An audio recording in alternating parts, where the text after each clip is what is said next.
తుక్టే దుక్టే gang కు అధికార తృణమూల్ కాంగ్రెస్ మద్దతు పలుకుతోందా? ఓట్ల కోసం చికెన్ నెక్ తో చెలగాటమాడుతోందా? మోదీ అమిత్ షా మొత్తం ఫోకస్ బెంగాల్ పైనే పెట్టారా? మళ్లీ ఈ తుక్టే దుక్టే గ్యాంగ్ ఎందుకొచ్చింది?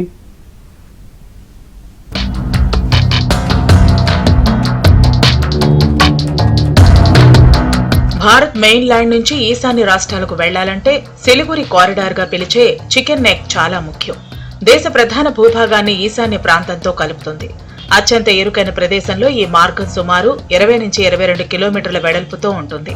బంగ్లాదేశ్, నేపాల్, భూటాన్, చైనా సరిహద్దులకు సమీపంలో వ్యూహాత్మకంగా ఉంటుంది ఈ ప్రాంతం. ఎన్నికల నేపథ్యంలో బెంగాల్లో జాతీయ భద్రతాపరమైన ఆందోళనలు ప్రస్తావిస్తూ సిలిగురి ప్రాంతానికి ఉన్న వ్యూహాత్మక ప్రాముఖ్యతను నొక్కి చెప్పారు ప్రధానమంత్రి నరేంద్ర మోదీ. వేర్పాటువాద శక్తుల పట్ల అధికార పార్టీ ఉదాసీన వైఖరిని అవలంబిస్తోందని మండిపడ్డారు మోదీ. माताओं बहनों का अपमान करने वाली, आदिवासी समाज का अपमान करने वाली, संविधान का अपमान करने वाली टीएमसी को सबक सिखाना है। सिखाओगे? टीएमसी को सबक सिखाओगे? साथियों, टीएमसी कभी आदिवासी क्षेत्रों का उन्नयन नहीं कर सकती। मैं आपको पीएम जनमन योजना का उदाहरण देता हूं। देश के हर राज्य में आदिवासियों को इस योजना का लाभ मिल रहा है। केंद्र सरकार इस योजना पर करीब 25,000 करोड़ रुपया खर्च कर रही है. ఈశాన్య ప్రాంతాన్ని భారతదేశం నుంచి వేరు చేసే ప్రమాదం ఉన్న తుగ్డే గ్యాంగ్ కు తృణమూల్ కాంగ్రెస్ మద్దతిస్తోందని ఆరోపించారు మోదీ. సిలిగురి కారిడార్ ఒక పదం మాత్రమే కాదని అది మాతృదేశానికి ఒక చేయి లాంటిదని చెప్పుకొచ్చారు. తమ ఓటు బ్యాంకును బుజ్జగించేందుకు తృణమూల్ కాంగ్రెస్ దాన్ని తాకట్టు పెట్టాలనుకుంటోందన్నారు. రాష్ట్రంలోని అధికార పార్టీ అండతో చొరబడిన అక్రమ చొరబాటుదారుల వల్ల బెంగాల్ సమగ్ర అభివృద్ధికి ఆటంకాలు ఎదురవుతున్నాయని మోదీ చెప్పుకొచ్చారు. ఈ చొరబాటుదారుల కారణంగా స్థానికుల ఉద్యోగ అవకాశాలు కోల్పోతున్నారు. బెంగాల్లో కమలం వీక్షిస్తే చొరబాటుదారుల్ని తరిమి కొడతామని చెప్పుకొచ్చారు.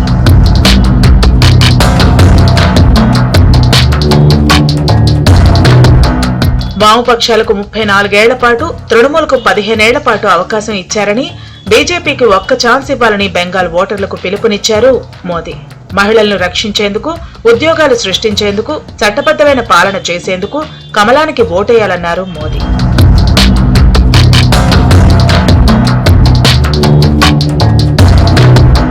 అటు అమిత్ షా పూర్తి స్థాయిలో బెంగాల్లో తిష్ట వేశారు. బాంబులు, తూటాలకు బెంగాల్ ప్రజలు ఓట్లతో జవాబు ఇస్తారన్నారు అమిత్ షా. మమతా బెనర్జీని ఓడించాలని ప్రజలు డిసైడ్ అయ్యారని, వచ్చేది బీజేపీ సర్కారే అన్నారు. పోలింగ్ రోజు ఎటువంటి అక్రమాలకు పాల్పడకుండా టీఎంసీ గూండాలు తమ ఇళ్లలోనే ఉండాలని, లేదంటే ఫలితం వెలువడిన తర్వాత వారిని కటకటాల వెనక్కి పంపుతామని హెచ్చరించారు.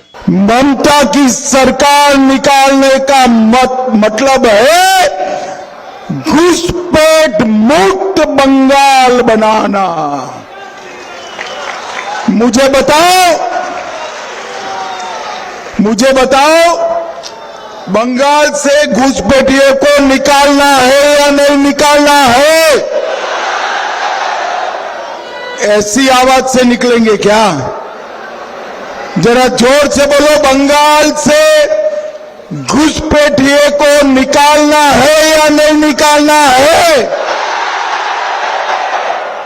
क्या दीदी निकाल सकती है? क्या भाईपो निकाल सकता है?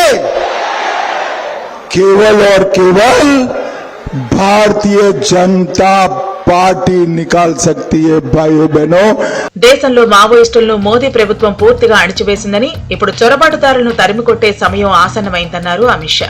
అర్ధరాత్రి అమ్మాయిలు బయట తిరగాల్సిన అవసరం ఏముందని ఒకప్పుడు మమతా ప్రశ్నించారని గుర్తు చేశారు అమిత్ షా.